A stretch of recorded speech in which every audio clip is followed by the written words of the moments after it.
Selamat pagi. Assalamualaikum warahmatullahi wabarakatuh.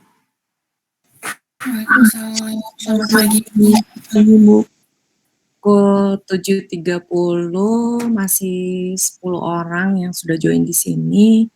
Kita tunggu 5 menit lagi ya.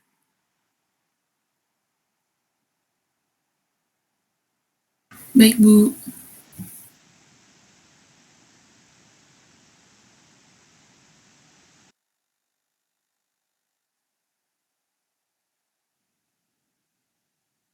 Baik, sudah lewat 38. Gak apa-apa, kita mulai aja ya, sambil nunggu yang belum masuk.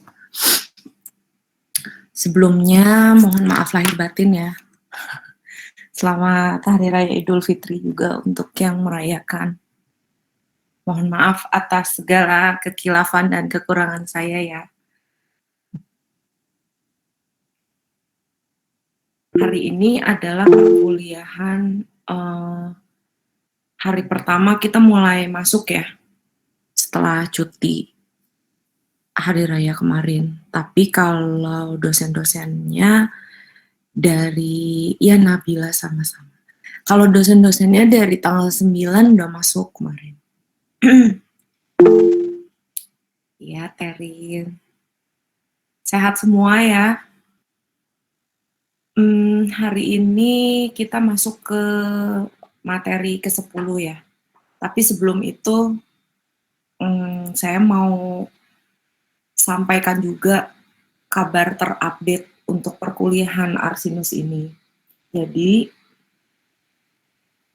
Jadi rencana untuk ekskursi itu kan sudah pernah saya infokan juga di grup ya. Nah, sampai hari kemarin itu, oh iya ada juga yang japri sama saya nanya biayanya gitu kan berapa ya, mungkin betul sih buat persiapan gitu ya enggak.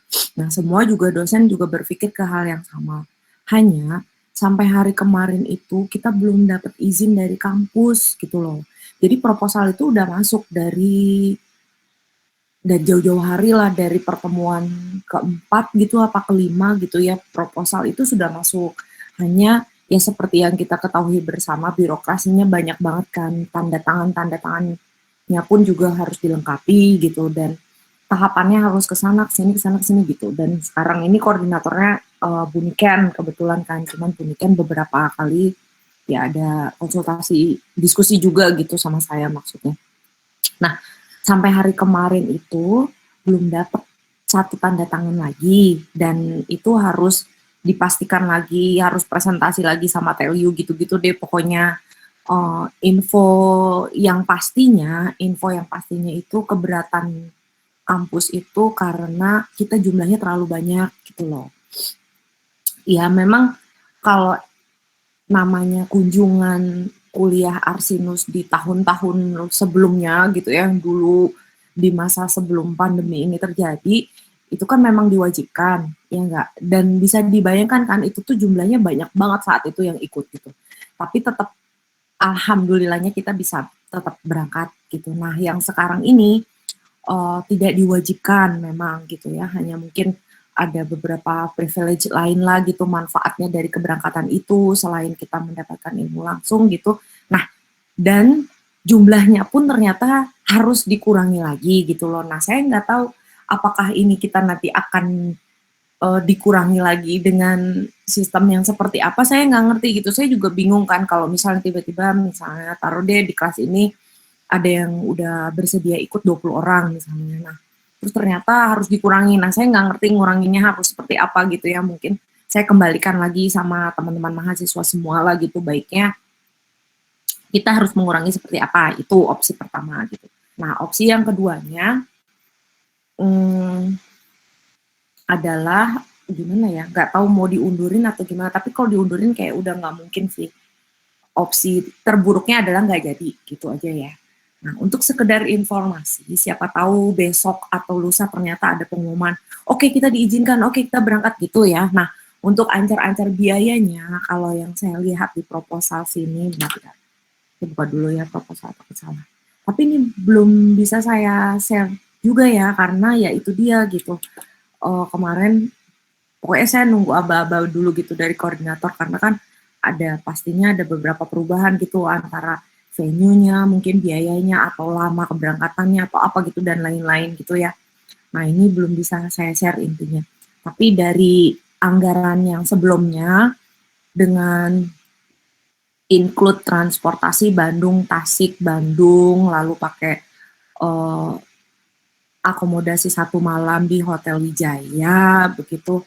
Lalu di sini ada makan sesuai program, jadi pagi, siang, malam. Lalu kalau air mineral itu sudah disediakan, lalu tiket masuk tempat objek yang kita teliti, lalu objek wisata, dokumentasi dan spanduk, parkir, supir, kenek, apalah tour leader, narasumber dan lain-lain itu jatuhnya di sini kabarnya 430 per mahasiswa. Itu buat ini ya, buat bayangan aja ya. Pasti saya juga kalau sama anak saya pasti gitu sih nanya dulu kan berapa gitu, paling lama kapan gitu kan. Nah, ini untuk bayangan kita bersama gitu. Nah, ya kita doakan aja yang terbaik gitu, apakah kita jadi berangkat atau tidak. Nanti mungkin ada alternatifnya gitu dari Bu Niken terutama ya sebagai koordinator yang bisa memutuskan segalanya gitu. Nah, tujuannya itu kita tuh pertama ke Kampung Naga dulu. Kampung Naga terus ada satu kampung lagi yang belum dikonfirmasi jadi apa enggak gitu. Di Kampung Naga itu bisa jadi 1 harian di situ karena lumayan besar dan bisa jadi bergantian atau gimana gitu ya kalau kita mau nanya sama narasumber. Nah, kemudian yang pasti satunya lagi adalah Masjid Manonjaya dan pusat kerajinan di Tasikmalaya. Nah, itu sih sementara venue-nya gitu yang akan kita kunjungi begitu ya. Nanti selengkapnya kita tunggu lagi. Sampai sini kalau mengenai ekskursi ada yang ingin ditanyakan? Meskipun belum pasti, tapi nggak apa-apa, anggap aja kalau ini akan pasti. Jadi nanti saya kalau nginfoin di grup itu udah tinggal sisa-sisa informasinya. Lebihnya bayangannya seperti itu. Keberangkatannya kapan? Keberangkatannya itu tanggal 25 ya kalau nggak salah ya, antara 24 atau 25, 2 hari kan. 2 hari 1 malam ya berarti ya. Ya, antara itu berarti 24, 25, 26. Nah, antara itu deh. Kalau nggak berangkatnya 24, mungkin berangkatnya 25 gitu. Itu kurang lebihnya ya. Mudah-mudahan saya juga bisa ikut. Pengen gitu. karena insya Allah kalau tanggal 23 ke sana saya bisa. Tapi kalau tanggal 16 sampai 21 itu insya Allah saya berada di Solo gitu. Saya juga jadwal bimbingan di Solo tanggal segitu. Jadi mudah-mudahan kalau di tanggal 24 itu saya bisa ikut ya. Kita bisa bertemu langsung untuk yang diizinkan atau diperkenankan untuk ikut gabung di ekskursi ini. Segitu informasinya. Ya, semoga jelas ya. Kalau yang belum hadir, di sini kan baru 28 yang hadir nih. Kalau misalnya ada yang belum hadir atau apa, ya kalian bantu berikan informasi lah ya. Ini juga ada pesan dari teman-teman kita bersama, mohon maaf lahir batin, iya sama-sama ya. Untuk semuanya, mungkin semuanya juga mau menuliskan di sini, tapi nggak apa-apa, udah pokoknya kita udah saling maaf-maafan semua satu kelas ini ya. Jadi kalau ketemu baru kita salaman gitu ya. Enggak ya, pandemi kan nggak boleh terlalu salaman juga ya, nggak usah ya. Jadi ya udah cukup lagi nih berarti kita menjaga jarak dan melalui jaringan itu sekarang kayak gitu. Gini, oh iya ya gini, ini personal aja ya, ini di luar konten dan lain-lainnya. Ini cuman saya pengen ngobrol aja. Kan kalian ada nggak sih kayak gini kalau misalnya kamu tuh kalau suka sama orang gimana sih misalnya suka nggak pada pandangan pertama gitu langsung jatuh cinta gitu misalnya gitu ya. Terus ada juga kan yang enggak bisa gitu ya. aku sih kayaknya harus ini dulu deh, harus ngobrol dulu gitu misalnya ya, gitu. Harus ngobrol dulu, ngobrolnya nyambung nggak sih gitu. Terus atau ada lagi mungkin yang aku kayaknya harus tahu orang tuanya dulu gitu ya, misalnya dewasa banget kan gitu. Oh ini ada yang minta masuk. Nah, terus ada lagi misalnya yang nggak bisa sih, gue tuh kayaknya kalau misalnya punya pacar tuh harus chemistry deh gitu, harus lama gitu ya, atau apa, atau bahkan ada yang kayaknya kalau nggak fisik distance tuh kayak kurang gitu ya, maksudnya nggak bisa menjalin gitu ya, atau gimana gitu. Jadi, nah uh, saya nggak tahu kalau di masa pandemi ini. Kalau saya sih jujur juga saya nggak bisa yang cepet-cepet gitu ya dulu ya, nggak bisa yang cepet-cepet lihat langsung, oh my god, aduh pokoknya gue cinta banget, nggak bisa. Kalau saya juga nggak bisa, kayaknya harus perlu proses gitu ya, apalagi ya chemistry juga iya sih kayaknya gitu. Kalau saya makanya nggak ada tipe gitu. Kalau ditanya tipenya yang gimana, yang tinggi, langsing, kurus, pendek, apa gitu-gitu ya nggak bisa ya. Kalau saya jujur nggak bisa. Jadi harus gitu. Nah di masa pandemi ini 2 tahun ini nih taruh deh misalnya gitu ya. Kalau misalnya kalian yang udah punya pacar ya mungkin tinggal dijalin aja komunikasinya gimana caranya gitu ya nggak sih. Meskipun ya mungkin adalah gitu ya percikan-percikan kekurangan atau gimana. Nah kalau yang belum punya pacar gitu, terus gimana gitu kalian ini chat gitu? Sekarang kan banyak ini juga ya kayak aplikasi online nih gitu kan, yang kalian udah siap mental buat di ghosting gitu atau gimana gitu. Pakai kayak gitu. Kalian pakai kayak gitu atau gimana? Saya kepo sih jujur, saya rada kepo juga. Saya mau nanya sama anak saya kan sekolah tetap gitu ya karena masih SMA kan dia. Kelas 3 meskipun gitu udah mau kuliah. Nah, enggak deh, kayaknya nggak berlaku gitu kalau misalnya masih sekolah ya bisa aja gitu kan main. Dan anak saya juga sampai saat ini lagi nggak punya pacar gitu, jadi saya nggak tahu gitu. Apa karena pandemi ini juga gitu, saya nggak ngerti gitu ya. Tapi kalau ditanya kan ngambek ya nggak. Kalian juga kalau ditanya suka rada ngambek kan, apaan sih? Gitu-gitu ya, kayak, ih apa sih kok kepo gitu ya. Sama ya, eh, sama kalian juga mungkin kesannya, ih si ibu kepo banget gitu ya. Tapi saya pengen tahu aja kalau fenomenanya gimana gitu sebenarnya gitu loh. Mungkin bukan kalian sendiri tapi ada contoh teman gitu atau saudara gitu atau apa gitu. Nah saya juga penasaran sih sebenarnya gimana ya anak sekarang tuh gimana gitu. Jadi kok kasihan banget gitu 2 tahun ini gitu ya. Makanya kita doakan bersama semoga semester tahun ajaran baru besok ini udah bisa ya. Kan sekarang nih yang Mei ini nih masih percobaan kan, udah ada hybrid juga dan jujur di sini ada anak wali saya nggak ya? Nah kalau ada anak wali saya tuh juga beberapa anak wali nanya gitu, oh, Bu hybrid ini gimana ya gitu, oh saya ternyata tidak diizinkan gitu misalnya ya, atau ada lagi yang Bu hybrid ini bisa daftar, masih bisa daftar nggak ya, saya soalnya sudah ada di Bandung, saya kayak gitu ya. Nah itu semua jujur nggak bisa saya jawab gitu sejujurnya, karena apa? Karena saya juga belum dapat kepastian dari kampus. Sampai saya cari-cari di grup gitu ya, sampai saya scroll-scroll gitu di grup, takutnya saya yang skip gitu, maklum lah ya, saya juga emang ada kurang gitu kadang kalau di grup-grup gitu, apalagi akhirnya ya udah saya cari gitu, nggak ada gitu, terus saya cari di Instagram LAA gitu ya, sampai cari di Infotelio apa dan lain-lain gitu ya, memang ada sih info-infonya beberapa gitu, dan di interior ini kan cuma sedikit juga mata kuliahnya, ya enggak, jadi kayaknya oh ya udah sih kembalikan lagi pada kita bersama aja gitu, baik itu dosennya ataupun mahasiswanya, menurut saya kayaknya gitu.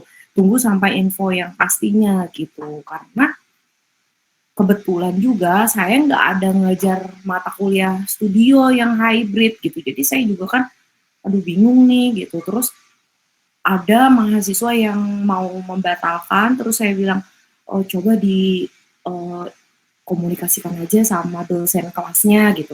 Dosen kelasnya malah nyuruh sama dosen wali. Nah kayaknya dosen kelasnya juga kalau gitu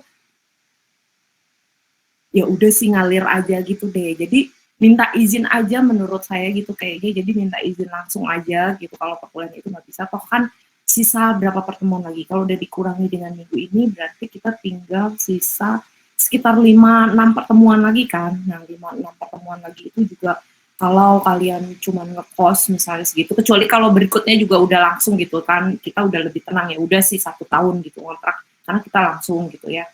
Kalau yang emang buat sengajain hybrid aja ini, terus tiba-tiba harus ngekos, ya saya juga paham sih gitu, mungkin ada orang tua keberatan atau gimana, ya nggak apa-apa, kita hargai saja ya, nggak, emang kan cuma 2 bulan terus nggak tahu kondisinya seperti apa ya, kita maklumi saja dengan apa prinsip-prinsip atau pemikiran dari orang tua yang seperti itu gitu. Saya sih paham-paham aja gitu, nggak apa-apa, pokoknya kita berdoa buat di tahun ajaran baru deh gitu ya, mudah-mudahan kita bisa semuanya betul-betul full kembali seperti semula gitu.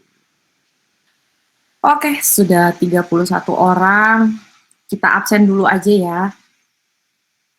Karena sudah lewat 50 juga, jadi kita sudah lebih 23 menit.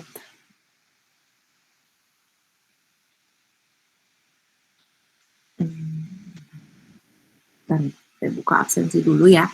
Biar kita absen dulu.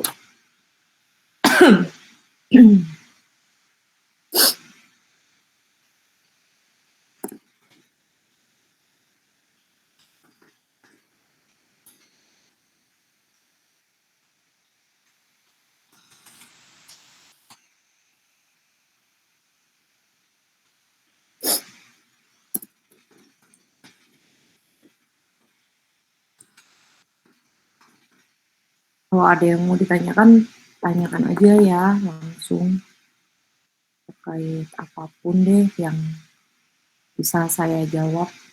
Ini apa sih kok? Salmanul ada, hadir belum?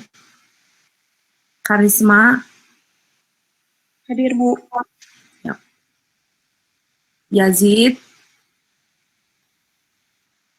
Muhammad Yazid, Nadia, Wahyu Dwi, Filsa, Dandi, Prahita, Goldi, Hadir, Bu. Fatih, Hadir, Bu.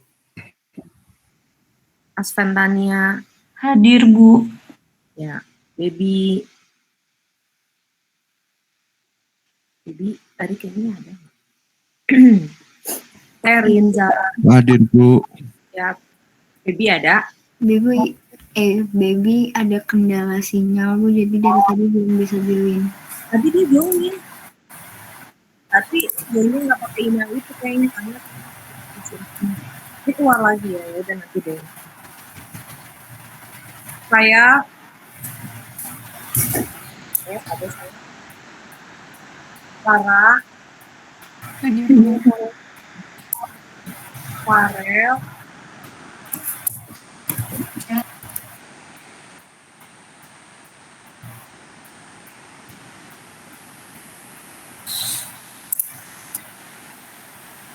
Maulida, Nabila, Hadir, Bu. Edwin, Hadir, Bu. Fahmi,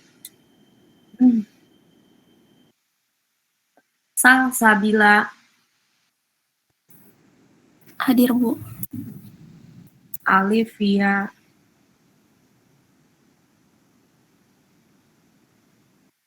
Denisa, Hadir, Bu.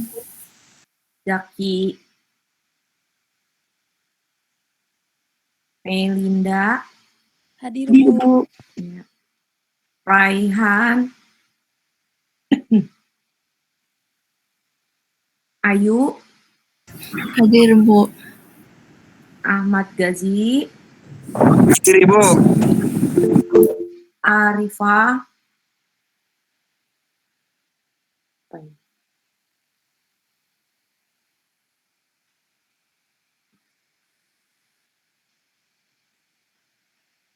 Erza, Hadir, Bu. Ibu maaf, Arifah ada. Iya. Aprilia, Hadir, Bu. Safira, Hadir, Bu. Marina, Hadir, Bu. Azra, Hadir, Bu. Raffiandi, Hadir, Bu. Asmahan, Hadir, Bu. ya, Igit,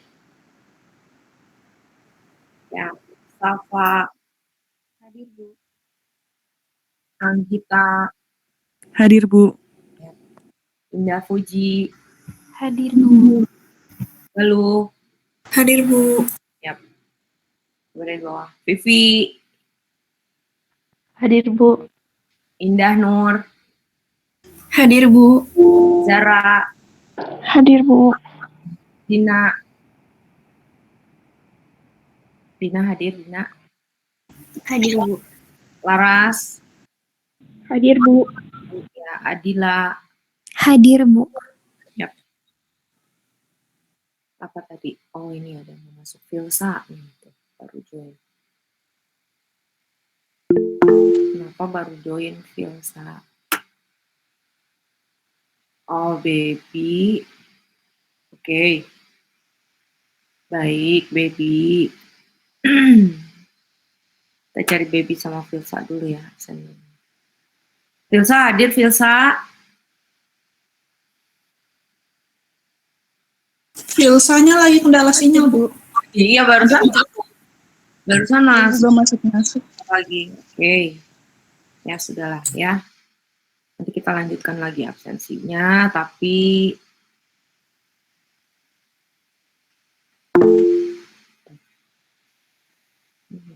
oh iya Filsa hadir. Iya ada barusan kan Filsa masuk, saya proof.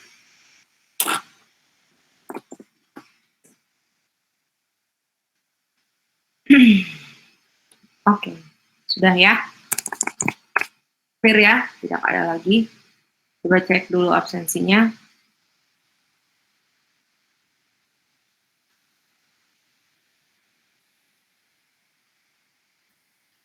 Nanti selesai materi tinggal foto bersama. Foto bersama.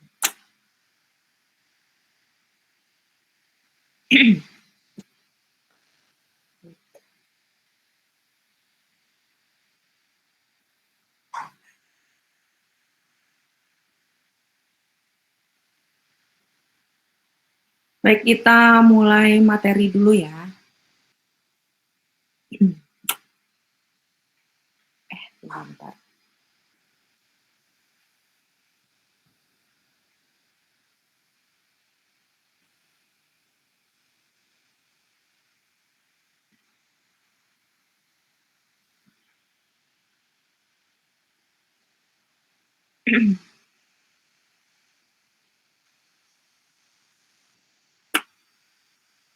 Ya, sudah terlihat.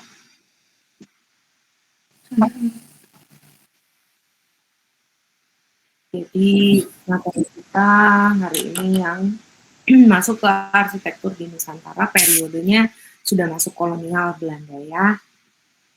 Jadi ada di sini. Jadi di panah yang terakhir periode kolonial Belanda itu 1600 Masehi. Jadi tanyanya. Mungkin kalau yang suka baca-bacain semua materinya pasti udah baca ya di sini. Kita seperti menjelajah sih, jadi menjelajah ke berbagai tempat, terus kita melihat seperti apa bangunan-bangunan itu, kemudian kalau mau dikaji lebih lanjut ya berarti kita fokus di satu objek kayak gitu sih sebetulnya ya. Jadi di sini dikenalkan adalah objek yang pertama ini jejak begitu ya, jejak. Di masa kolonial di Indonesia itu banyak dibangun gedung-gedung yang berfungsi sebagai pusat pemerintahan. Jadi saat itu adalah pemerintahan kolonial, akhirnya dibangunlah beberapa kantor-kantor yang memang berfungsi saat itu, yang memang dibutuhkan saat itu gitu ya. Kalau rumah kan kayaknya saat itu ya belum terlalu dipikirin gitu kali sama pemerintah. Jadi pasti jejak yang utamanya adalah si pusat pemerintahan gitu ya di masa kolonial ini. Meskipun berikutnya ada rumah siapa gitu. Nah, karena di sini menjadi pusat aktivitas warga Belanda saat itu. Kemudian berikutnya ada rumah tinggal, lalu berikutnya lagi ada fasilitas lainnya begitu yang ditinggalkan sisa-sisa masa kolonial ini di bumi Nusantara kita. Ini salah satunya ada Bank Indonesia, jadi perancangan arsitektur modern di Barat banyak mempengaruhi arsitektur pada masa kolonial. Nah, di sini sempat ada pertentangan-pertentangan antara arsitek tersebut, di mana tokoh yang mengagungkan gaya arsitektur modern Barat dan menganggap remeh arsitektur Nusantara, jadi mengabaikan. Jadi di sini betul-betul dari Barat, dari yang mereka yakini langsung plok gitu ya, ditempelkan di bangunan di bumi Nusantara kita ini. Dasar berpikir Barat tersebut jadi selalu dikaitkan dengan logika begitu ya. Kalau masa ya modern kali mereka kan udah lebih pemikiran logis ya, di mana para arsitek Barat melihat arsitektur sebagai suatu gejala objek yang diamati dalam pola pikir logika. Jadi ini butuhnya berapa, kekuatannya berapa, lalu kemiringannya harus seperti apa, lalu bentuknya gimana gitu-gitulah ya kurang lebih ya. Paradigma arsitektur Barat, cara dan pola berpikir perancangan di dunia Barat pada zaman klasik Eropa lebih pada estetika bangunan yang terbentuk dari proporsi, simetri, geometri, dan ornamentasi. Jadi kalau kita berpikir ini tuh bagus ya, kalau estetika tuh kan ruh ya, estetika tuh kayak ruh dalam suatu bangunan. Jadi kayak misalnya kok nyaman ya gitu ya, atau ini keren ya, ini bagus loh kalau dipakai tempat foto gitu-gitu ya. Nah itu tuh dihasilkan oleh apa coba kalau kita sadari gitu. Tidak hanya hasil secara keseluruhan kan, tapi pasti ada dasarnya kan. Nah si estetika itu bisa dibilang keilmuan yang menciptakan itu gitu. Nah saat masa zaman klasik Eropa tersebut gitu, si estetika atau ruh yang menjadi daya tarik itu dipengaruhi oleh si proporsi, simetri, geometri gitu. Jadi mereka tuh selalu memikirkan kan kayak tadi yang saya bilang sebelumnya. Jadi dari segini baiknya bentarannya berapa ya gitu, lalu dihitung kemiringannya baiknya seperti apa, lalu oke, kanan dan kiri harus sama nih berarti biar seimbang misalnya. Kemudian bentuk-bentuk yang aman itu ya udah kotak, segitiga gitu ya, persegi panjang apa gitu, geometris gitu ya. Nah, dari semua pemikiran logis itu jadilah hasilnya ini gitu, sehingga estetika pada saat itu tuh diciptakan oleh hal ini gitu. Mungkin kalau kita lihat estetika bangunan tradisi tidak berpikir masalah geometris mungkin begitu ya, tidak berpikir juga masalah proporsi mungkin gitu, tidak berpikir juga masalah simetris mungkin gitu. Gitu maksudnya ya, pembedanya tuh maksudnya seperti itu. Nah, kemudian di sini diceritakan juga era modern dengan pengaruh revolusi industri dan pola pikir religius mulai ditinggalkan. Titik berat teori perancangan lebih kepada logika dan rasional. Nah, itu ya. Jadi kalau yang Nusantara sebelumnya itu mungkin lebih ke religi gitu, jadi lebih ke ini pintu tuh nggak boleh tinggi-tinggi nanti orang nggak sopan gitu loh kalau masuk ke rumah kok kayaknya gitu tengada-tengada misalnya gitu ya, atau pintunya harus dipendekin nih supaya kita tuh membungkuk dan kita selalu sadar sama Maha Pencipta. Nah gitu-gitulah gitu kurang lebih gitu ya. Nah kalau yang di sini tuh nggak ada gitu pertimbangan kayak gitu ya, rasional aja gitu ya, jadi ya logis aja gitu. Nah itu pembedanya ya, poinnya adalah itu. Nah, kemudian ditemukan teknologi baru dalam struktur dan material menjadikan ekspresi estetika yang berada dengan berbeda dengan zaman klasik gitu ya. Akhirnya ini kesimpulannya yang tadi saya ceritakan itu. Paradigma kosmologi dan budaya Jawa. Nah, ini kosmologi menyediakan dunia sebagai satu keseluruhan menurut dasarnya. Jadi kosmologi bertitik pangkal pada pengalaman, mengenal gejala-gejala dan data-data, akan tetapi gejala-gejala dan data-data itu tidak ditangkap dalam khususnya, tetapi langsung dipahami menurut intinya dan menurut tempatnya dalam keseluruhan dunia. Nah, ini yang 1, 2, 3 yang atas, tengah, bawah, yang nanti ada penjelasannya deh ya. Kalau yang udah baca sampai materi berikutnya pasti ada mikrokosmos, makrokosmos. Nah, itu juga selalu dikaitkan gitu ya kalau dalam mitologi arsitektur tradisi. Di Jawa adanya tuntutan keagamaan dan mistis yang menjadi asas hidup masyarakat yang menyembah kosmos sebagai suatu yang maha memberikan paradigma dalam segala aspek kehidupan termasuk dalam membangun. Nah, begitu. Jadi kosmosnya itu tuh jadikan dasar gitu untuk kita membangun, untuk pertimbangan bentuk bangunannya apa dan lain-lain. Penghayatan terhadap suatu pusat dunia atau poros, aksis, mundi merupakan penghayatan terdalam dari manusia Jawa gitu. Jadi logikanya tuh nomor sekian gitu, tapi yang utamanya itu adalah penghayatan terhadap si poros ini gitu atau aksis dari duniawi ini gitu ya pertimbangannya. Nah, ini ada beberapa perbandingan, ada yang Javanese Kraton, ada yang Bali, ada yang Nias, ada Sasak Lombok, ada Toraja. Nah, masing-masing di Nusantara ini rata-rata memiliki pertimbangan-pertimbangan poros seperti ini gitu. Jadi misalnya arah mata anginnya sebelah mana gitu. Nah, kita menghadapnya baiknya tuh kemana begitu. Lalu posisi-posisi ruang itu di sebelah mana gitu. Atau mungkin bangunan-bangunan dulu tuh banyaknya tidak berbicara interior ya, tetapi arsitektural gitu. Jadi artinya kawasan gitu. Jadi kadang-kadang dapur itu di mana, karena dapurnya kepisah tuh sama rumahnya gitu kan. Mungkin di Bali masih ya sampai sekarang, kalau yang Bali agak masih ya menganut ini gitu. Kalau yang modernnya ya enggak lah, sama kan mungkin ya. Nah, kemudian ruang keluarganya di mana, lalu nanti ada pendopo lagi sebagai ruang tamu itu di mana. Nah, di Nusantara itu yang menjadi ciri khas adalah seperti itu gitu.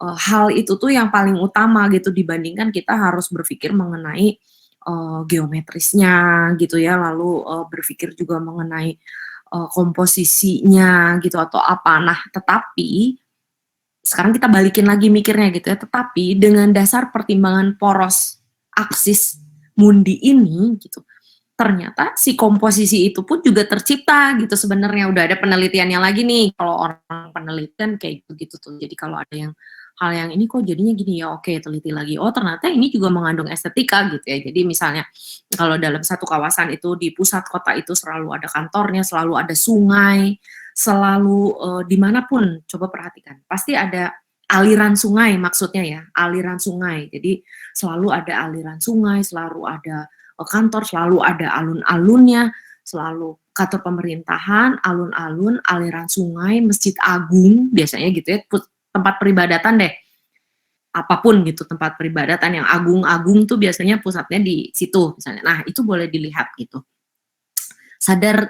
Sebelumnya mungkin kita nggak sadar gitu, tapi boleh diperhatikan, hampir di semua kota yang ada di Nusantara ini ke situ gitu loh.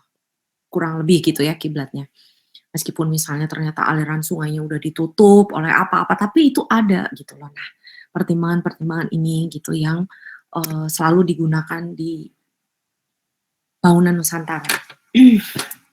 Arsitektur kolonial adalah sebutan singkat untuk langgam arsitektur, langgam ya, yang berkembang selama masa pendudukan Belanda di tanah air, yang hadir melalui karya arsitek Belanda dan diperuntukkan bagi bangsa Belanda yang tinggal di Indonesia. Jadi rumah-rumah juga saat itu yang memang orang Belanda gitu loh yang ninggalinnya gitu ya. Kalau selain itu ya bisa juga kita ikut-ikut atau gimana gitu, tapi nggak kepikir kayaknya kan sama bangsa kita dulunya tuh boro-boro gitu mikirin mau bangun rumah gitu ya nggak.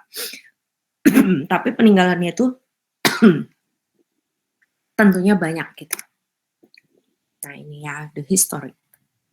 Arsitek Belanda banyak membawa serta pengaruh-pengaruh langgam arsitek yang saat itu sedang berkembang di benua Eropa. Jadi saat Belanda ada di Indonesia pun mereka tuh update gitu loh kurang lebih. Jadi ceritanya ini mungkin ya, karena saya juga nggak ngalamin masa penjajahan.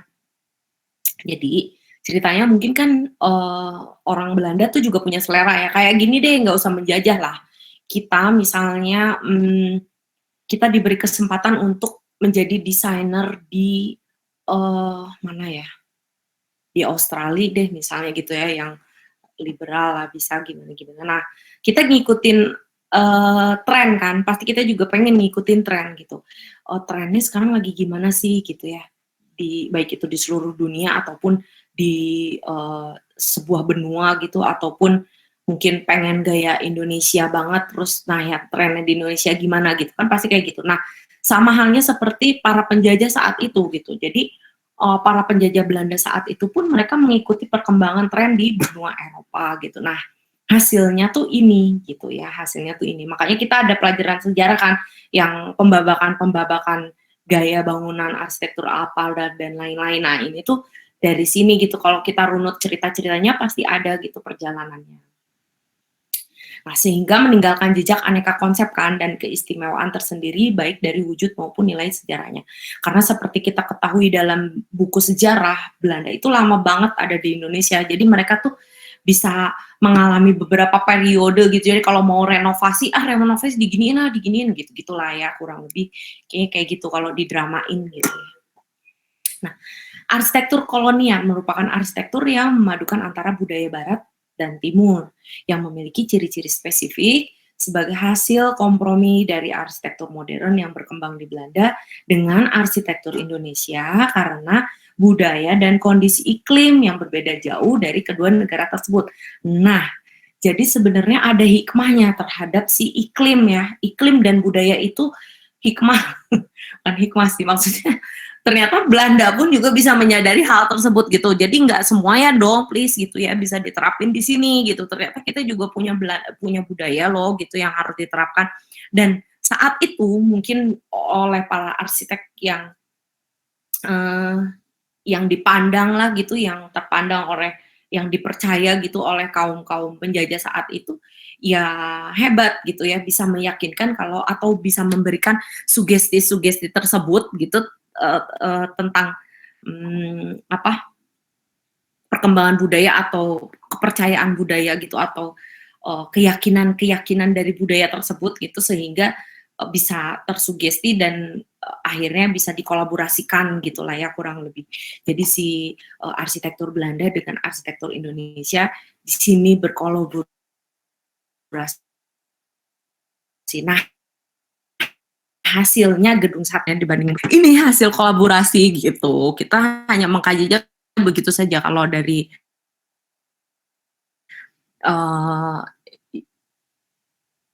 sudut pandang gitu, kadukan gitu. Nah, kemudian ada gaya kolonial atau Dutch kolonial, itu merupakan tren desain pada tahun 1624 sampai 1824 di Belanda. Nah, gaya ini muncul karena bangsa Eropa ingin membuat daerah jajahannya seperti negara mereka, tetapi iklim di tropis yang tidak sesuai membuahkan modifikasi desain menyerupai gaya di Eropa, tetapi sesuai iklim tropis. Nah, si iklim ini yang mengalahkan pertimbangan-pertimbangan egonya dari Belanda ya. Nah, gaya arsitektur kolonial terbagi menjadi 3 periode. Nah, ini periode-periodenya ya. Mungkin kalau di kuliah sejarah atau kuliah sejarah sih kayaknya ya, kalian belajar yang gini-gini tuh, pembabakan tuh di mana? Ya kayaknya di sini sih. Kalau metodologi sudah tidak kan. Jadi ada Indies Empire, itu terkenal ya kayaknya si Indies Empire ini. Arsitektur transisi, jadi transisi itu ada pencampuran biasanya di sini. Jadi bukan masa kegalauan gitu, tetapi ada ini kayaknya di mix sama ini bagus ya ini gitu ya. Kayaknya kurang lebihnya gitu. Saya cuma bisa bukan menerawang sih. Saya cuma bisa membayangkan kayaknya gitu, suasana saat itu tuh kayak gini. Lalu yang ketiganya ada arsitektur kolonial modern. Nah, yang kolonial modern ini yang bisa kita lihat, yang masih banyak bisa kita lihat lah di Indonesia ini ya. Indies Empire style juga mungkin beberapa sudah beralih ke masa transisi itu gitu. Kayak yang tadi yang gambar-gambar awal itu yang diperlihatkan, nah itu sebetulnya sudah mulai bertransisi. Nih gaya Indies kan, yang ini kan awalnya, tapi jadi berkembang di abad ke-18 sampai 19, muncul di Batavia, Indies culture gitu. Jadi yang awalnya tuh ini. Contoh-contohnya ada ini ya. Jadi sini Eropa, Indonesia, lalu ada Cina juga gitu karena ya itu ya perdagangan yang saat di Gujarat itu loh. Jadi yang waktu materi kita pertama-pertama, nah karena ada Cina di sini gitu. Ada deh. Bukan saya kan. Nah. Gaya arsitektur Indies Empire ini, yang babak Indies Empire tuh ini. Denahnya simetris, lalu ada central room gitu ya. Ini tuh sempat ngehits kan yang ada sentralnya gini, jadi di dalam juga ada void lagi gitu loh. Nah ini udah masuk ke Indies nih ya. Lalu memiliki teras depan dan belakang yang luas, jadi teras depannya luas, nanti di belakang ada teras lagi yang luas gitu ya. Ini terdapat kolom bergaya Yunani, kolom-kolom. Banyak ya kayaknya rumah-rumah sampai sekarang juga banyak nih yang seleranya masih kayak gini. Nah itu tuh Indies berarti gitu ya. Area servis terpisah dari bangunan utama. Jadi kayak dapur, lalu ada ruang cuci-cuci gitu ya. Kemudian ada area apa perlengkapan bersih-bersih apa dan lain-lain. Nah itu tuh biasanya ada satu bangunan lagi meskipun bangunannya masih ada akses dengan bangunan ini masih ada jalurnya gitu, tapi biasanya nggak di dalam sini gitu ya. Nah ini yang transisi ini, yang campur-campur nih, ada stasiun Solo Jebres. Si Jebres ini sebetulnya masih seperti ini karena sudah tertutup ya sekarang tuh ya. Mungkin kalau yang di Solo bisa tahu. Jadi udah banyak beberapa yang ya tanda kutip merusak pemandangan lah gitu ya. Jadi sudah tidak bisa terlihat jelas gitu si fasad ini. Betul nggak sih? Terakhir sih saya udah lama juga nggak ke Jebres ini ya karena kan seringnya di Solo balapan ya. Aduh, tahun berapa ya? Tahun lalu lah saya pernah ke Jebres ini. Emang lagi ada renovasi. Nah saya nggak tahu sekarang jadinya gimana ya, belum update lagi. Mungkin nanti kalau ada orang Solo difoto lah gitu buat kenang-kenangan ditaruh lagi. Jadi kita sebenarnya gini, kalau misalnya yang tertarik aja ya, kalau yang nggak tertarik saya juga nggak memaksakan. Kalau mau iseng gitu, maksudnya kalau ada teman-teman mahasiswa di sini yang kayaknya suka nih gitu ya, mengkaji hal-hal yang seperti ini misalnya gitu ya. Nah kalian tuh kalau lihat bangunan-bangunan peninggalan-peninggalan dulu di foto, nanti suatu saat ada perubahan atau ada renovasi atau apa, itu kita bisa lihat gitu di situ gitu kan, ternyata sekarang udah kayak gini, ternyata sekarang udah kayak gini gitu-gitu ya. Sebentar.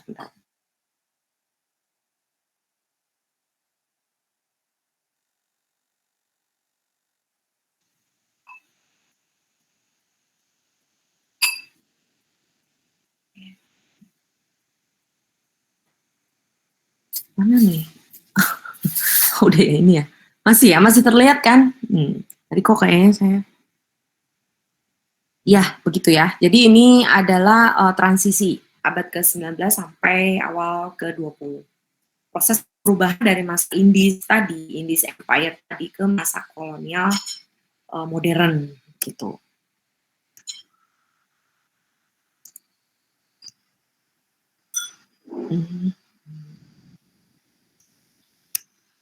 Ciri-ciri arsitektur transisi, ini ada ciri-cirinya nih di sini ya dikatakan. Denah masih mengikuti gaya Indies, denah karena ya ngerombak kali gitu ya, terus masih fungsinya sesuai. Lalu teras mengelilingi bangunan, nah ada teras yang mengelilingi bangunan. Kemudian kolomnya bergaya Yunani mulai dihilangkan, jadi kolom-kolom itu udah nggak kayak yang sebelumnya tadi kan, ini tuh udah mulai rada lurus-lurus gitu ya kolomnya ya. Nah kemudian terdapat tower pada pintu masuk utama. Nah di pintu masuk utama tuh kayak ada towernya gini. Ada beberapa kerajaan tuh kayak gini deh. Bukan.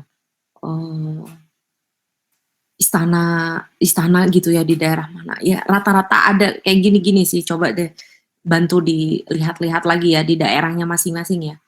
Jadi Kalau di pintu utama tuh ada tower gitu kayak gini, jadi bangunan yang berbeda dan dia tuh tinggi gitu, tinggi sendiri dan seperti bisa mengawasi ke banyak view gitu ya si tower itu. Kemudian bentuk atap pelana dan perisai gitu, jadi ada mix di sini, ada perisai dan pelana. Lalu terdapat dormer bentuk-bentuk itu ya yang lengkung-lengkung gitu loh. Nah, gaya arsitektur kolonial modern berkembang tahun 1915-1940.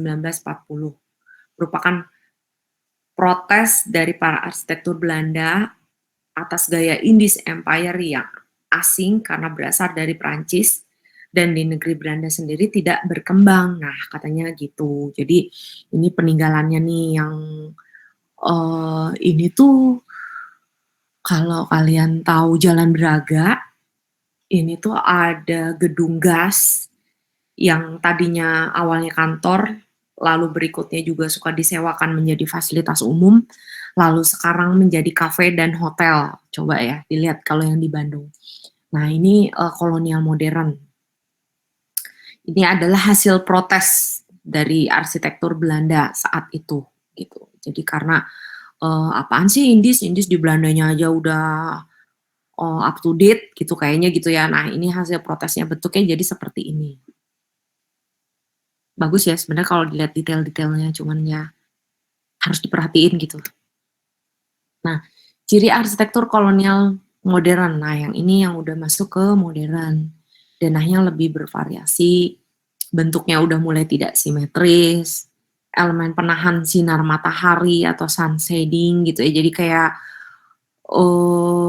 itu tuh apa ya kalau kita bilang teritisan lah, kayak teritisan tapi di jendela atau di mana itu juga ada teritisan-teritisannya gitu, tapi teritisannya permanen kayak pakai beton gitu atau apa gitu ya, bentuknya berat-berat. Bentuknya sudah mulai mengikuti fungsi, jadi kalau mau mendesain sesuatu itu harus sesuai dengan fungsinya gitu. Atap pelana dan perisai, kemudian sebagai atap dasar dari beton begitu. Jadi tetap masih banyak beton-betonnya gitu ya. Mahal ya kalau kita hitung di masa sekarang gitu. Pasti harganya, biayanya juga mahal karena banyak beton-betonnya. Nah, ini adalah foto dari Insinyur Charles Prosper Wolfe Schumacher gitu. Kayak ingat pembalap ya, ada yang makar-makar gitu. Pria kelahiran Banyu Biru 1882, ini memulai karir di militer sebagai insinyur. Jadi Schumacher kemudian bergabung dengan Allgemeine arsitek apa ya namanya, coba ada yang bisa bantu baca, Ingenieur gitu ya, Arsitektenbere gitu, gimana sih bacanya juga kan lain ya, saya takut salah, takut ada orang keturunan Belanda di sini jadi saya salah nanti menyebutkannya gitu. Nah, ini beliau ini bekerja di Bandung, karyanya antara lain bangunan-bangunan yang menjadi ikon dari kota Bandung, jadi Gedung Asia Afrika, Villa Isola, Aula Barat dan Timur di ITB, Gedung PLN, Gereja Katedral yang di Jalan Merdeka, Gereja Betel di Jalan Wastu Kencana, lalu ada Masjid Cipaganti, Bioskop Majestic, Villa Merah, Hotel Preanger. Nah, bisa tuh kalian tur di Bandung nih ya, datang-datengin nih gedung-gedung ini. Kalau suka ya, bikin konten gitu di satu-satu gedungnya gitu ya, di masing-masing gedung bikin konten, kalau diizinkan masuk ya sambil masuk, kalau enggak ya dari luarnya aja, pasti kelihatan kan kalau misalnya namanya fasad arsitektural, nah itu juga udah menceritakan banyak hal kan, sebenarnya nggak perlu jadi ke interiornya gitu misalnya, tapi kita lihat nanti kesinambungan dengan si interiornya sejauh mana begitu penerapan si gaya-gaya Indies tersebut atau gaya-gaya kolonial ini tuh gitu, sejauh mana sih gitu diterapkan gitu di bangunan tersebut. Nah, bisa kayak gitu tuh kalau yang suka ya. Kalau lagi gabut-gabut tapi mencari ilmu. Enggak, sebenarnya kalian nggak usah mikir ilmu-ilmu banget sih. Kalian bikin konten kayak gitu, tapi bisa banyak orang mungkin yang membutuhkan. Nah, gitu aja mikirnya. Cukup kayak gitu aja. Jadi kalian menganalisa dari sudut pandang masing-masing, misalnya gitu. Nah, dalam rancangannya, Schumacher berupaya memadukan unsur budaya timur dengan barat dalam desainnya. Ini Villa Merah ya. Kayaknya sampai sekarang masih seperti ini sih, cuman sedikit kurang terawat aja menurut saya akhir-akhir ini. Udah lama juga saya lihat, masih di tahun ini saya pernah sempat lewat itu. Nah, ini budaya timur sangat terlihat dari bentuk atap yang dominan seperti rumah-rumah tradisi di Indonesia dengan kemiringan yang tinggi serta material pada atap ya sirap dan dindingnya batu bata. Ini batu batanya sudah dicat juga ya pada bangunan Pulau Mara di Taman Sari. Bangunan ini sekarang digunakan sebagai kantor Satuan Kekayaan dan Dana serta Ikatan Alumni ITB. FSRD ITB sih biasanya yang sering menggunakan ini. Ini cara pandang yang berbeda antara barat dan timur ini menjadi suatu nilai lebih dari arsitektur Smucker dalam mengakomodir kearifan lokal dalam berbagai karyanya. Nah, ini Majestic. Majestic ini sebetulnya udah nggak terlalu jelas sih kalau dilihat dari bawah, tapi kalau view dari atas gini bener sih kayak gini, kelihatan banget gitu ya pada masa itu. Terus si tritisan itu kan, si kanopinya itu juga jadi ciri khas gitu bentuk-bentuknya gitu ya. Ini udah ada filosofi Jawanya, lalu berprofesi sebagai seniman patung dan lukis. Jadi ini tuh udah mix pertimbangannya udah ada Jawanya gitu ya, lalu seninya juga udah tinggi gitu.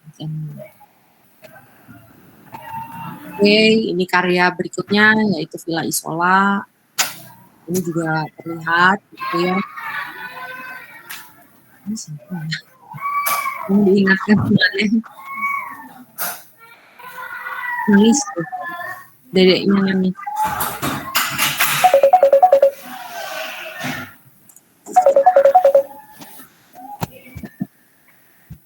Yang ditelepon masuk top ya, ditelepon tuh dia. Ditinggal kayaknya handphone. Nah, sudah ya. Ya, ini Villa Isola ini orientasinya pada Gunung Tangkuban Perahu. Menerapkan filsafat landscape tradisional Jawa. Nah, ini kalau kita lihat memang benar sih, ini tuh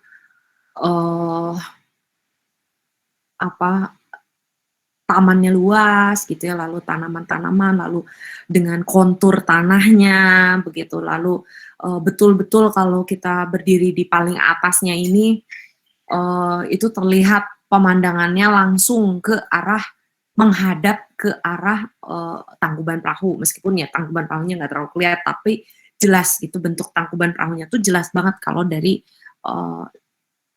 depannya ini gitu, Isola ini gitu ya.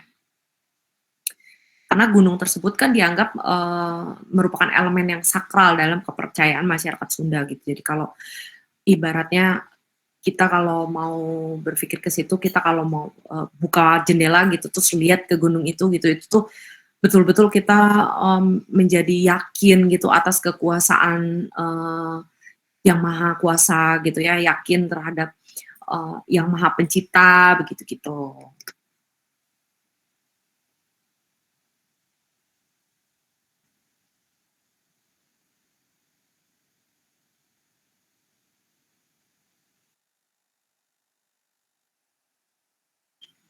Oke, bentar ya, bentar.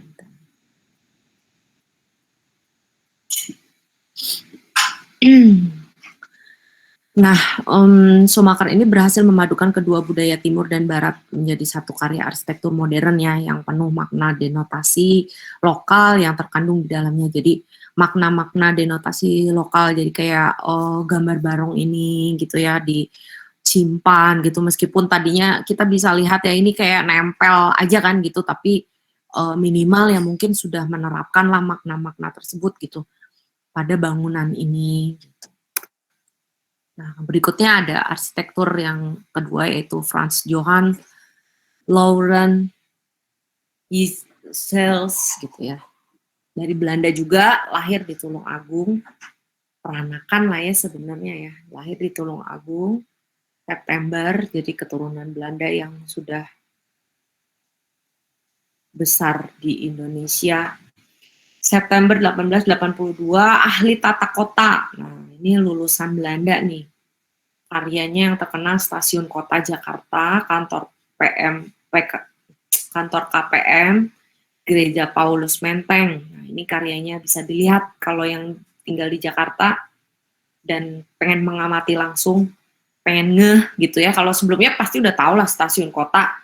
Hampir semua orang mungkin tahu gitu yang pernah ke Jakarta stasiun kota, tapi kita nggak pernah kan merhatiin si bangunannya, lalu si kolomnya, lalu si unsur-unsur ornamen dindingnya gitu, lalu lantainya gimana. Jarang lah ya kalau kita nggak punya tujuan gitu kan. Kecuali sekarang kalian udah kenal dengan materi ini, terus ada ketertarikan lain, terus penasaran gitu, nah baru itu bisa jadi pengetahuan lebih ini ya, bentuknya seperti ini. Modern Barat, Art Deco, ini udah Art Deco banget. Art Deco tuh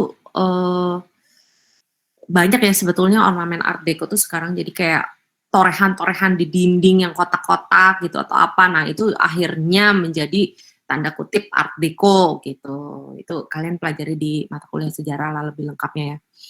Nah saat pertama kali dibuat, stasiun ini dijuluki dengan istilah Hut in this Bone gitu ya, atau gedung Hindia kayak gitu. Konstruksi bangunan berbentuk huruf T, perhatikan huruf T katanya gitu konstruksinya. Rangka atau atap berbentuk kupu-kupu dengan penyanggah kolom baja. Nah, gitu. Seru ya kalau kita lihat lihat penjelasan ini pasti kita makin kepo kan. Padahal sebelumnya ya udah sih gitu aja sih, kotak terus lengkung bulat gitu ya setengah lingkarannya gitu. Tapi dengan kita tahu ini gitu ya, makanya kalau yang tertarik tuh biasanya lain gitu, langsung passionnya tuh, kamu apa yang lihat, nah kayak gitu ya. Benar-benar bergaya Eropa yang klasik. Nah ini tuh Eropa klasik gitu, jadi kayak gini betul. Kemudian berikutnya ada Gijels merancang arsitektur rumah sakit atau Konim Gijel Pakes Fart Mat Capit, gimana dong bacanya dong? Mah gitu-gitu deh pasti deh nih, yakin nih Mah Hap gitu-gitu ya. Di Batavia sekarang rumah sakit Pelni. Nah, sekarang tuh jadi Pelni, Petamburan Jakarta. Tahu pasti kalau yang di daerah-daerah Petamburan ya udah sering lihat. Dan ini tuh suka ada sih di berita-berita juga, rada sering orang ke rumah sakit Pelni ini kan sebenarnya. Nah, cuman mungkin udah terlalu konvensional gitu ya pelayanannya, jadi jarang. Tapi bangunannya, nah kita kalau mau main ke sana kita lihatnya beda orientasinya gitu. Kita lihat bangunan-bangunannya. Ini udah beda lagi kan sebenarnya ya, nggak bentuknya. Padahal arsiteknya sama gitu. Tapi dia tuh kuat banget konsep kalau menurut saya nih ya, si FGL ini tuh konsepnya nggak konsisten gitu, nggak kayak Schumacher tuh kalau kata saya masih ada garis besarnya kayak rada mirip gitu gaya-gayanya dia, ini gaya dia banget nih atau apa gitu. Nah kalau si FGL ini kalau menurut saya lain-lain banget gitu, dia tuh kayak betul mempelajari konsep gitu, jadi ini tuh pengennya gini gitu ya. Kalian menganut desainer yang mana tuh? Menganut desainer yang ada ciri khasnya atau betul-betul memperdalam konsep? Nah itu bisa belajar dari sini sebenarnya. Ini gereja Menteng nih, Paulus Menteng. Ini juga sering ya jadi ikon-ikon kan. Atau bahkan banyak lah yang foto-foto atau sekarang tuh yang gini-gini malah jadi tempat update Instagram, foto sosial media gitu ya kan. Nah, kita sekalian aja kita perhatikan detailnya gitu loh. Kalau niat bisa kayak gitu. Bidangnya bujur sangkar merupakan konsep 4 penjuru mata angin. Nah, ya kan, dia tuh lain-lain kan. Jadi dia tuh emang konseptor banget gitu kayaknya gitu si FGL ini tuh. 4 penjuru mata angin, lalu jendelanya atau bovenlichtnya itu atau lubang angin atau apa sih? Lubang angin atas tuh kalian bilangnya bovenlicht tuh. Kok saya lupa ya. Ya itu. Bukan vitrase apa ya namanya ya, saya lupa. Lubang angin yang di atas pintu deh pokoknya ya, nggak selalu di atas pintu sih, di yang deket-deket ke plafon lah gitu, di atas itu bovenlicht serta tritisan dari plat beton. Nah tritisannya beton-beton gitu, nggak ada kayak yang tadi bioskop tadi ya, kayak di Braga gitu, di Braga Permai gitu kan, si tritisannya udah bulet-bulet gitu loh, pakai kanopi gitu. Nah ini tuh pakai beton-beton juga gitu.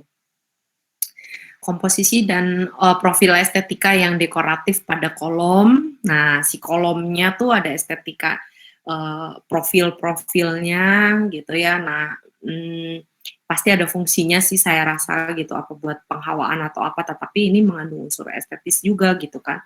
Lalu plester sangat kuat menunjukkan pengaruh arsitektur Art Deco yang elegan. Nah, ini Art Deco juga ya. Begitu. Kemudian kita lihat arsitektur yang ketiga. Nah, ini Henry McLean Pond, gitu, populer Hindia Belanda, awal abad ke-20, lahir di Jatinegara, berdarah campuran baru dan campuran buru dengan Scotland. Konsep bangunan adalah modifikasi gaya Eropa untuk kondisi tropis. Nah, ini Eropa yang tropis, katanya berpengalaman merevitalisasi candi di Trowulan. Jadi ini yang suka merevitalisasi. Bangunan ITB, ini ada aula, seperti kita ketahui. Nah, ini tuh tropis ya, dari tropis sebetulnya gitu, yang atap-atap ada moncongnya gini. Tapi kalau di daerah-daerah tertentu ada kepercayaan lagi gitu, di budaya tertentu ada kepercayaannya lagi kan. Gitu. Aula barat, aula timur, gitu. Lalu seni arsitektur Indis memang dipandang unik dan indah karena memadukan estetika dan fungsi. Jadi selain bentuk mengikuti fungsi, tetapi estetisnya juga dikedepankan gitu kurang lebih. Bangunan-bangunan Indis didesain dengan dasar kebudayaan Barat, namun adaptif terhadap keadaan iklim tropis yang kelembaban, curah hujan, dan intensitas cahayanya, intensitas cahaya mataharinya tinggi begitu ya. Kemudian ini ada gereja Poh Sarang, karya Pon juga, dan ini juga unik gitu ya. Ini juga berbeda dengan yang tadi gitu. Menemukan bahwa bentuk dasar struktur arsitektur Jawa adalah struktur tenda. Nah, ini dari tenda nih dasar pemikirannya, di mana beban atap ditopang langsung oleh tiang tanpa kuda-kuda. Nah, si atapnya itu nggak ada penopangnya lagi. Kalau yang tadi kan berat-berat tuh ya, si pilar-pilarnya berat kan. Lalu si kuda-kudanya juga kelihatan gitu ya. Nah, kalau ini tuh enggak gitu. Jadi kayak ya udah langsung aja gitu, kayak blek aja langsung kayak bentuk tenda gitu ya. Kayak glamping itu kan mungkin terinspirasi dari ini juga gitu. Nah, bangunan ini sangat logis dengan lingkungan dan gaya hidup masyarakat setempat gitu. Lalu ilmu lokalitas inilah yang diterapkan dalam membangun gereja tersebut. Gitu. Kemudian ini ada gereja Poh Sarang, 5 masa bangunan terdiri dari 2 bangunan utama dan 3 bangunan yang lebih kecil di sini. Nah ini ya, untuk yang deket-deket kayaknya saya belum pernah deh kesini. Nggak ya, atau lupa-lupa gitu atau gimana. Atap bangunan dari bangunan utama, tempat altar berada berupa kubah atau cupola, tenda yang diilhami oleh bangunan zaman Majapahit, hasil rekaman pada relief candi-candi yang dipelajari oleh Pon tersebut. Nah, ini arsitek yang keempat, ada Herman Thomas Karsten, beliau 1884 dan wafat 1945, baru pas kemerdekaan ya. Arsitek terkenal dengan perencanaan wilayah pemukiman di Hindia Belanda gaya Karsten adalah kepedulian pada lingkungan dan menghargai nilai kemanusiaan. Nah, kalau dia tuh quotes-nya itu ya, kepedulian pada lingkungan dan menghargai nilai kemanusiaan.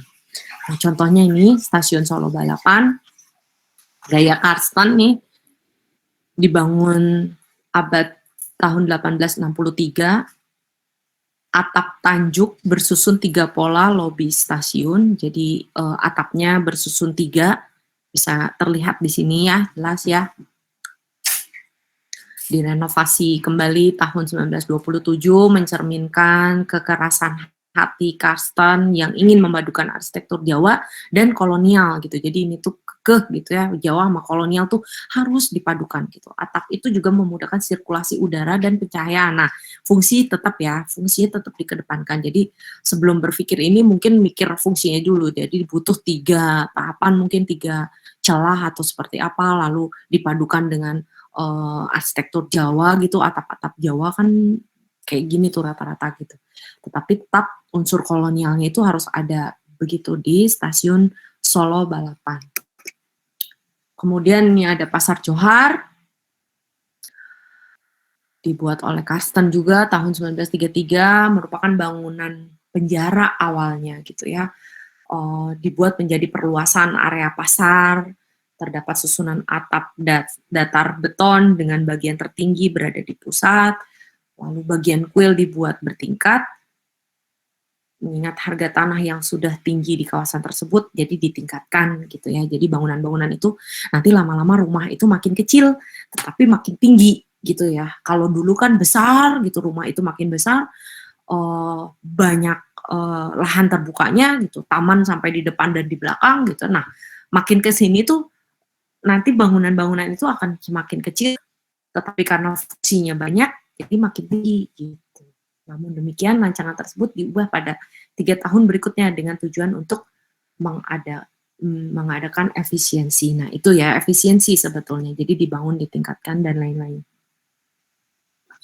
Ini gedung Balai Kota Lama Padang. Ada yang bisa mendokumentasikan yang terupdate-nya dari Padang. Ini adalah hasil karya Karsten juga, dan dibangun pada tahun 1931. Arsitekturnya menampilkan langgam Art Deco, tetap di sini terlihat dari ukiran-ukiran atau ornamen-ornamen, elemen-elemen yang ada pada dinding dan di tritisan-tritisannya, ya nggak sih, di kolom-kolomnya juga begitu.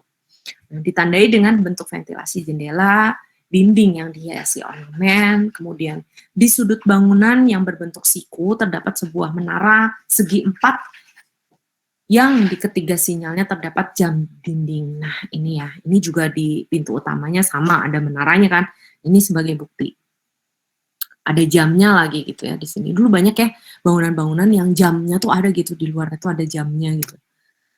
Begitu sampai sini materinya habis. Mudah-mudahan bisa dipahami. Kalau ada yang mau kita diskusikan boleh. Berkurang, ada yang keluar. Ya memang kalau hal-hal yang seperti ini sebetulnya ini ya butuh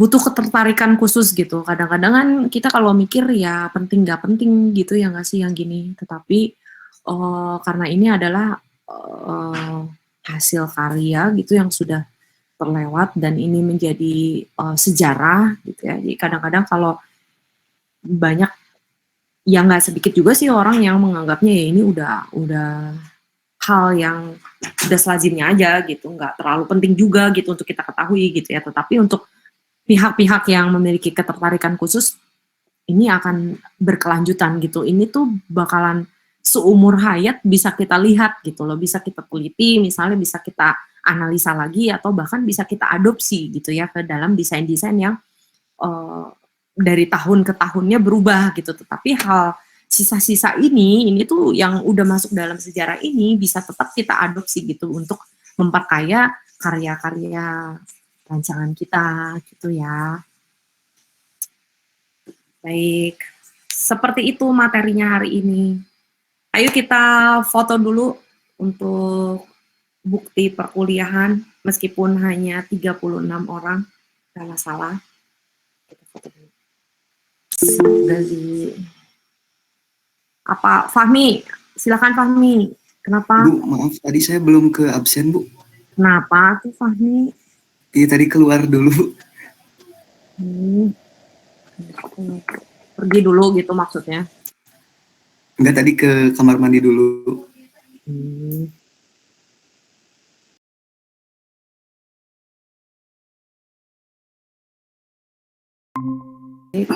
Terima kasih atas kehadirannya semua. Sampai bertemu di lain kesempatan. Sehat selalu. Selamat pagi. Assalamualaikum warahmatullahi wabarakatuh. Dadah. Waalaikumsalam. Terima kasih. Terima kasih, Bu.